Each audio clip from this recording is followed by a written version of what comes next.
तो आइए बेटा हम नेक्स्ट इलस्ट्रेशन कर रहे हैं अपना टीएस केवल का इलस्ट्रेशन नंबर 34।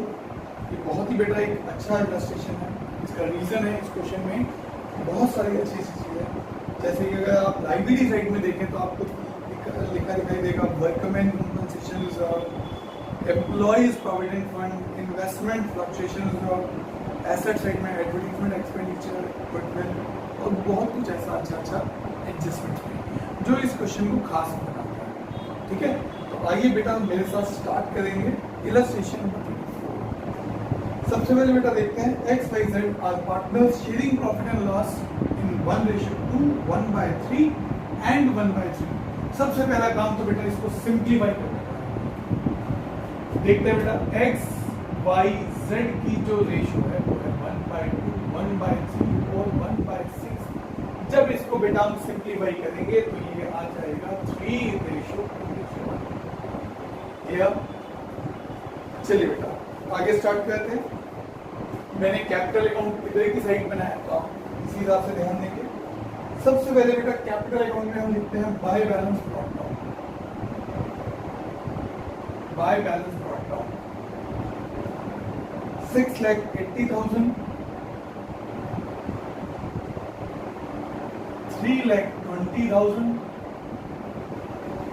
और बेटा जी 2,10,000। ये तीनों चीजें हमने ट्रांसफर कर। इसके बाद बेटा लाइब्रेरी साइड में देखते हैं, हमको दिया हुआ है वर्कमैन कंपनसेशन रिजर्व 1,20,000। और आइए जरा नीचे पॉइंट को फोल्ड करते हैं। Liability of workman compensation is 60,000, reserve लिखा हुआ है 1,20,000, नीचे क्लेम लिखा हुआ है 60,000। सबसे पहले हम एंट्री बनाएंगे बेटा इसकी। वर्कमैन कंपनसेशन रिजर्व अकाउंट दिया, कितना आएगा बेटा 1,20,000 to workman compensation claim 60,000। Reserve है 120 का, क्लेम है 60,000 का। जो बाकी का 60,000 बचा है बेटा उसको एक्स वाई जेड तीनों में डिस्ट्रीब्यूट किया जाएगा। To X capital, to Y capital, to Z capital. तो बेटा 60,000 को हम डिवाइड करेंगे 3:1 में, तो यहाँ आ जाता है 30,000, 20,000। ठीक है बेटा, अब देखिए लगातार तीसरा चैप्टर है जिसमें बेटा ये workman compensation reserve, investment fluctuation हम पढ़ रहे हैं। तो बिल्कुल आप ध्यान से करें, कभी गलती ना करें। अब बेटा ये जो एक्स वाई जेड तीनों में हमने डिवाइड किया, इसकी एंट्री की पोस्टिंग करते हैं। बाय वर्कमैन कंपनसेशन रिजर्व 30,000, 20,000 और जो बच्चों 60,000 का क्लेम है उसको हम लाइबिलिटी साइड में लिखते हैं। लिखेंगे बेटा लाइबिलिटी फॉर वर्कमैन कंपनसेशन 60। ठीक है बच्चों, तो वर्कमैन कंपनसेशन को हमने कवर कर दिया। नेक्स्ट आता है बेटा एम्प्लॉइज प्रोविडेंट फंड। इससे रिलेटेड कोई नीचे इंफॉर्मेशन नहीं है। ये हमारे बिजनेस की लाइबिलिटी है। अगर इसकी वैल्यू में कुछ कमी आती है या ये ज्यादा हो जाता है तो ये रीवैल्यूएशन अकाउंट में डील होगा, because it is liability for the firm. ठीक है, which the firm has to pay. So यहाँ पर इस लाइबिलिटी में कोई बदलाव नहीं आया तो हम कुछ नहीं करने वाले। इसके बाद देखते हैं बेटा इन्वेस्टमेंट फ्लक्चुएशन रिजर्व 60,000 है। इसका यूज किया जाता है अगर इन्वेस्टमेंट की वैल्यू में कुछ कमी आ जाए, उसके लिए यूज करते हैं।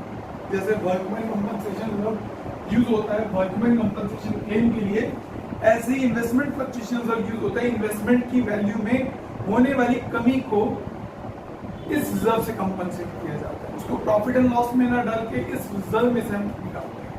अब यहाँ पर देखते हैं हुआ क्या बेटा। आप एसेट साइड में आइएगा, इन्वेस्टमेंट की वैल्यू 1,50,000 से 1,76,000 हो गई, उल्टा वैल्यू बढ़ गई। ठीक है, तो यानी इस इन्वेस्टमेंट फ्लक्चुएशन का कोई यूज नहीं हुआ, तो हम इसको सभी पार्टनर्स में बांट देंगे। लिखते हैं इन्वेस्टमेंट फ्लक्चुएशन रिजर्व अकाउंट दिया 60,000 to X capital Y capital, यहां आ जाता है बेटा 30,000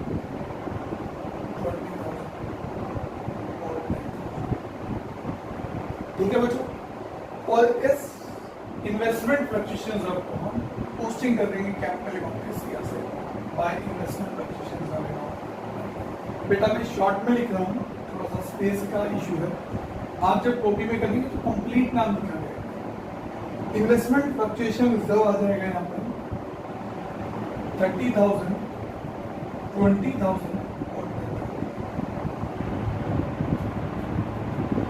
अब बेटा वो जो इन्वेस्टमेंट लिखा था 1,50,000, अब उसकी वैल्यू इंक्रीज हो गई है 26,000, और जब एसेट्स की वैल्यू इंक्रीज होती है तो हम उसको लिखते हैं रीवैल्यूएशन अकाउंट के सीआर बाय इन्वेस्टमेंट्स 26,000। ठीक है, और बच्चों अब दूसरी बात ये भी देखेंगे, इन्वेस्टमेंट 150 से 176 का हो गया, तो हम एसेट साइड में हम इन्वेस्टमेंट्स लिखेंगे बेटा 176, ठीक है। लेकिन बेटा इसमें भी एडजस्टमेंट है, वो है एडजस्टमेंट ऑफ 5। जेड पे इन्वेस्टमेंट्स ले ली हैं मार्केट वैल्यू पे, अगर बेटा हम इसकी एंट्री बनाते हैं, इसकी एंट्री हो जाएगी जेड्स कैपिटल अकाउंट पे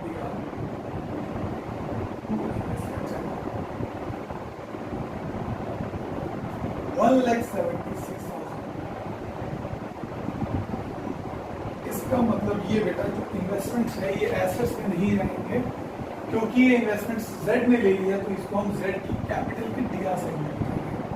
क्या लिखेंगे हम, पोस्टिंग करते हैं इन्वेस्टमेंट्स अकाउंट 1,76,000। ठीक है, दोबारा से समझ लीजिए बेटा, अगर ये पॉइंट ना बोलते तो हम एसेट साइड में इन्वेस्टमेंट लिख के 1,76,000, लेकिन जेड ने इन्वेस्टमेंट्स ले लिए तो मैं एंट्री करा जेड कैपिटल दिया इन्वेस्टमेंट और पोस्टिंग उसकी कैपिटल के दिया साइड में कर। ठीक है बेटा, बहुत कुछ अच्छा चल रहा है। एसेट साइड में आते हैं, इसके बाद एसेट साइड में एडवर्टाइजमेंट एक्सपेंडिचर लिखा हुआ है 36,000, इसको बेटा हम कैपिटल अकाउंट के दिया साइड में डालेंगे, लिखेंगे टू एडवर्टाइजमेंट एक्सपेंडिचर 36,000 को हम 3:2 में काटेंगे, यहाँ आ जाएगा 18,000, 12,000 और 6,000। अब बच्चे लोग यहीं पर एंट्री को याद भी करेंगे, क्या एंट्री होनी चाहिए इसकी, एक्स कैपिटल दिया, वाइस कैपिटल दिया, जेड कैपिटल दिया टू एडवर्टाइजमेंट एक्सपेंडिचर। उसके बाद गुडविल एसेट्स में लिखी हुई है, इसको बोलते हैं goodwill appeared in the books, इसको भी हम कैपिटल अकाउंट के डीआर साइड में डालेंगे। क्या लिखेंगे यहाँ पर, तो गुडविल 30,000, 20,000। बच्चे इसकी भी एंट्री याद करेंगे, क्या होती है इसकी entry, old partners to goodwill, यानी कि एक्स कैपिटल दिया, वाइस कैपिटल दिया, जेड कैपिटल दिया टू गुडविल। ठीक है, आगे चलते हैं। आगे हमको क्या दिया, एडजस्टमेंट बनाते हैं। जेड रिटायर हुआ है और फर्म की गुडविल है 3 लाख, क्योंकि जेड रिटायर हुआ है तो गुडविल की एंट्री क्या होनी चाहिए, ये एंट्री हो जाएगी एक्स कैपिटल दिया, वाइस कैपिटल दिया,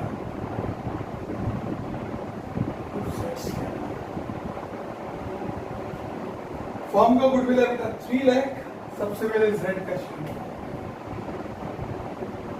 और जेड का शेयर आता है बेटा 1/6, तो यहाँ पर आ जाता है बच्चों 50,000। और बेटा जी हम इसको गेनिंग रेशियो में एडजस्ट करने वाले हैं। आप जरा ध्यान से आप क्वेश्चन में देखिए, आपको न्यू रेशियो से रिलेटेड कोई इंफॉर्मेशन नहीं है, ऐसा होने पर रिमेनिंग रेशियो को ही गेनिंग रेशियो मान लेंगे बेटा, यानी कि इस क्वेश्चन में गेनिंग रेशियो एक्स और वाई की आ जाएगी 3:2। अब इस 50,000 को हम एक्स और वाई में डिवाइड करेंगे, 30,000 और 20,000। ठीक है बच्चों, आइए बेटा साथ पोस्टिंग भी करते हैं। एक्स और वाई दोनों डीआर है, तो इनके डीआर में लिखते हैं टू जेड्स कैपिटल। एक्स के डीआर में आता है 30,000 और वाई के डीआर में आता है 20,000। ऐसे ही जेड के सीआर में क्या, Y X capital, Y Y's capital 30,000 and 20,000। ठीक है बच्चों, आगे चलते हैं। सेकेंड पॉइंट बेटा, value of patents is reduce by 20%, patents की वैल्यू 20% कम हो गई। एक बार एसेट साइड में देखिए, पेटेंट्स हैं हमारे पास 1 लाख रुपए के और पेटेंट्स की वैल्यू कम हो गई है 20%, तो हम इसको रीवैल्यूएशन अकाउंट के दिया साइड में लेते हैं। पेटेंट्स 20,000 और एसेट साइड में आते हैं, पेटेंट से बेटा 1 लाख के अब 20,000 वैल्यू कम हो गई तो यहाँ पेटेंट्स आ जाएंगे 80,000। इसके बाद आगे लिखा है बेटा मशीनरी की वैल्यू हो गई है 90%, दैट ऑफ द मशीनरी 290%, मतलब आज वैल्यू हो गई है मशीनरी की 90%, यानी कि 10% वैल्यू कम हो गई है मशीनरी की। मशीनरी लिखी है 5 लाख की, 50,000 वैल्यू कम हो गई, तो रिवैल्यूएशन की डीआर में लिखेंगे 2 मशीनरी 50,000, साथ के साथ एसेट्स को अपडेट कर देंगे। मशीनरी 4,50,000।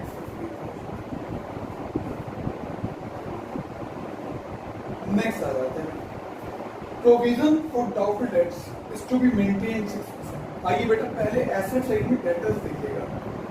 डेटर्स लिखे हैं बेटा 4 लाख के, 4 लाख के ऊपर 6% प्रोविजन बनाएंगे तो बेटा ये आ जाता है 24,000, और एग्जिस्टिंग प्रोविजन कितना बना हुआ है 20,000 का, तो 4,000 रुपीज आ जाएंगे बेटा हमारे रीवैल्यूएशन अमाउंट में दिया प्रोविजन फॉर बैड डेट्स।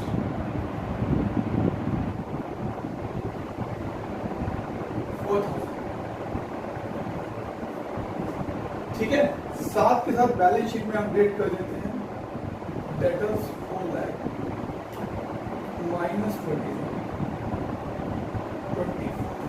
और यहाँ आ जाता है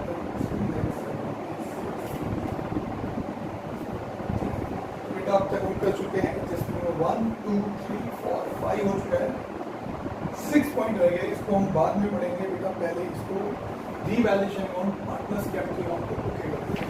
आइए स्टार्ट करते हैं। सबसे पहले बेटा रीवैल्यूएशन अकाउंट का डीआर साइड का टोटल आता है बेटा 74,000, जबकि बेटा सीआर साइड का आता है 26,000। 74,000 माइनस 26,000 यहाँ आ जाता है लॉस 48,000। ऑल इज लॉस को हम आते हैं एक्स वाई और जेड किस रेशियो में डिवाइड करेंगे इसको, ओल्ड रेशियो में वो है 3:2:1, यहाँ आ जाता है 24,000, 16,000 और 8,000। इसके बाद बेटा जी ये जो लॉस है इसको हम डालते हैं कैपिटल अकाउंट में, यहाँ से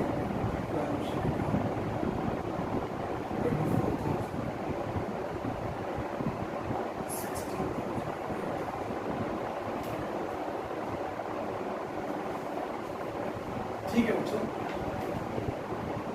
अगला बेटा टर्न आता है कैपिटल अकाउंट को फाइनलाइज करना है, लेकिन सबसे पहला टास्क हम सभी क्वेश्चन में क्या लिखते हैं बेटा कि जो पार्टनर रिटायर हो रहा है सबसे पहले हम ये कैलकुलेट करते हैं कि उसको कितना पैसा देना है।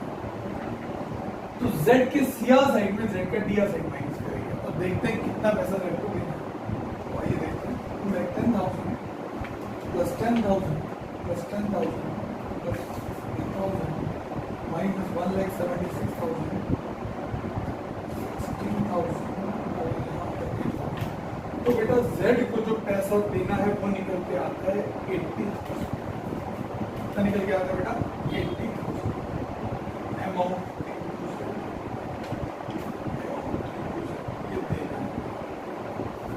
आखिरी पॉइंट बेटा जो बहुत ही इंपॉर्टेंट है उसको पढ़ते हैं फटाफट से।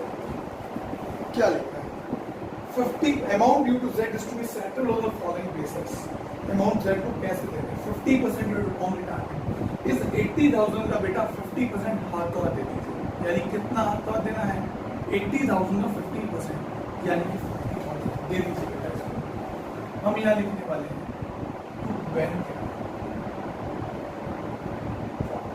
दे दिया बेटा, ठीक है 40,000 हमने पेमेंट कर दिया, बचा बचा कितना, बचा है बेटा 50,000।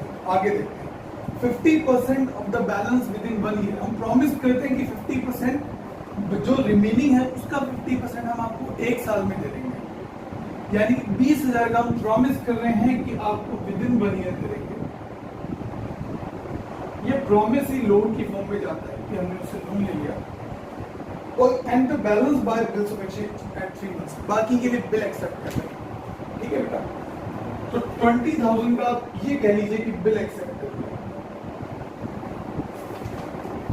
20,000 लोन में ट्रांसफर करना है और 20,000 का बिल एक्सेप्ट कर लिया, तो दोनों को हम यहाँ लिखने वाले हैं।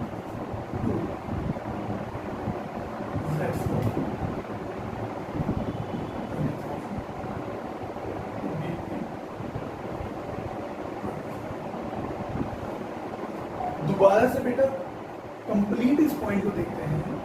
Z को देने थे बेटा 80,000, कैसे कैलकुलेट किया, CR में CR कर दिया, 50% हाथों दे दिया, यानी कि 40,000 में पेमेंट कर दिया, बाकी बचा 20,000 40,000।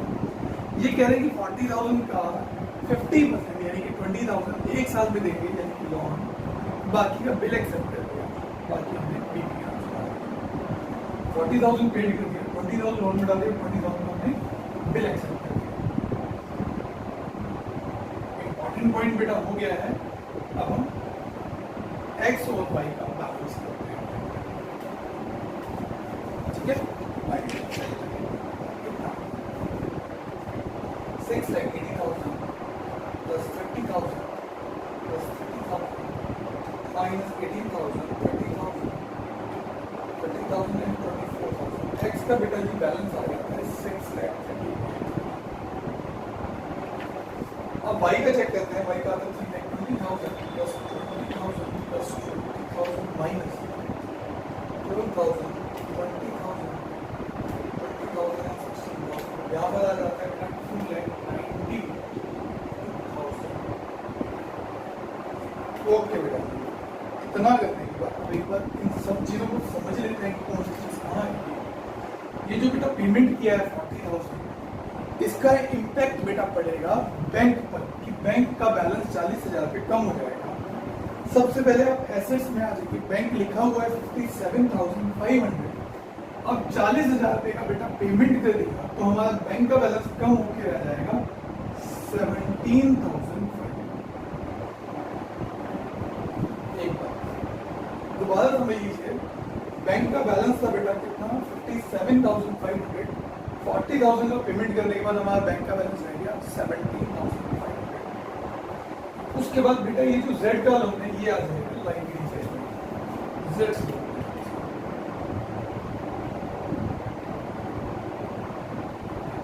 ये जो बेटा बिल एक्सेप्ट किया है ये भी फर्म की लाइबिलिटी है, इसको भी हम लाइबिलिटी साइड में लिख देंगे, बिल्स पेबल के नाम से।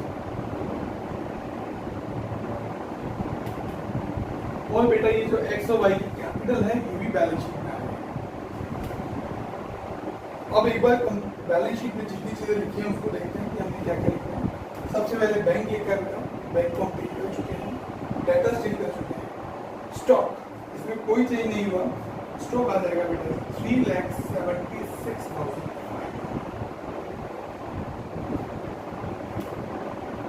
इन्वेस्टमेंट बेटा ये चला गया था Z के कैपिटल पे दिया, पेटेंट अपडेट हो गया है, मशीनरी अपडेट हो गई है, एडवर्टीजमेंट एक्सपेंडिचर गुडविल दोनों नई बैलेंस शीट में नहीं आएंगे, दोनों आएगा।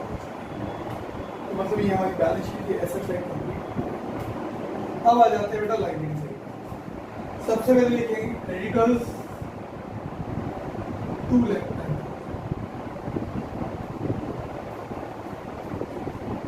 वर्कमैन कंपनसेशन सब नहीं आएगा, उसको क्लेम ऑलरेडी आ गया है।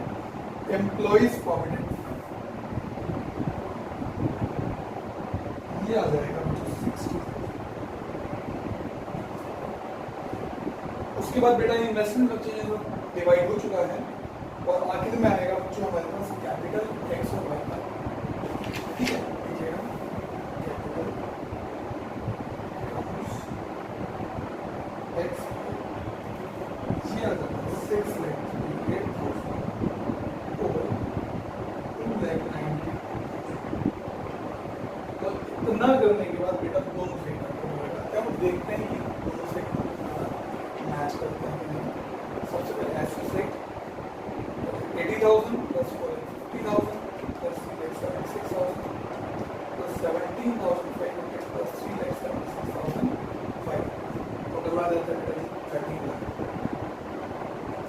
अब लाइब्रेरी रेट करते हैं 60,000 plus 20,000 plus 20,000 plus 10,000 plus 60,000 plus 6,38,000 plus 2,20,000। ठीक है बच्चों, तो ये बहुत ही एक अच्छा क्वेश्चन था। बहुत ध्यान से इस क्वेश्चन को आप सब लोगों ने रिपीट करो, ठीक है। बाकी अगले टॉपिक में भी नाम मिलते हैं एडजस्टमेंट ऑफ कैपिटल के साथ। Okay, till then good day.